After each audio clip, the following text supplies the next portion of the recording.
Girl with a Pomegranate isn't exactly your typical Bouguereau. What a beautiful fabric. It comes alive in ways more typical of a William Godward or occasionally Ingres. Look at her long enough, and it's almost as if she emerges from the painting as a living, feeling human being. In 1850, a quarter century before Girl with a Pomegranate, Bouguereau had captured the essence of the eighth circle of hell, where liars and counterfeiters go at it in Dante's Inferno. And 18 years after Pomegranate, Bouguereau captures the dreamy, mythical world between nightmare and pleasure in his bat-besieged painting, The Night. In 1862, we have the astonishing Orestes pursued by the Furies. Orestes has avenged his father by murdering his own mother. And she hasn't even hit the ground when the mythological Furies surge up in their cackling frenzy, reproaching him for matricide.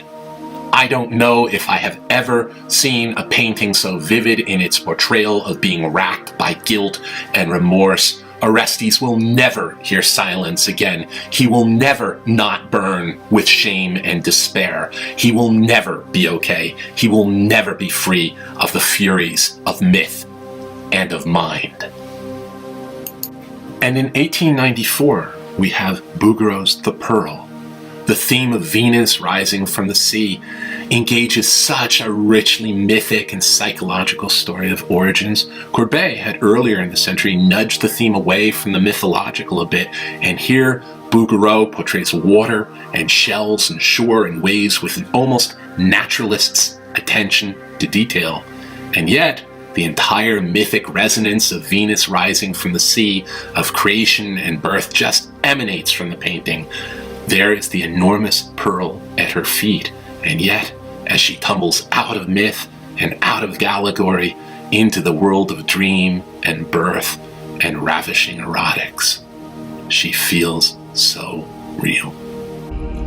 As a French academic painter, William Bouguereau was holding on to ideals of realism and finish in his paintings long after Manet, Courbet, Cézanne, and others had created vibrant alternatives to academic ideals.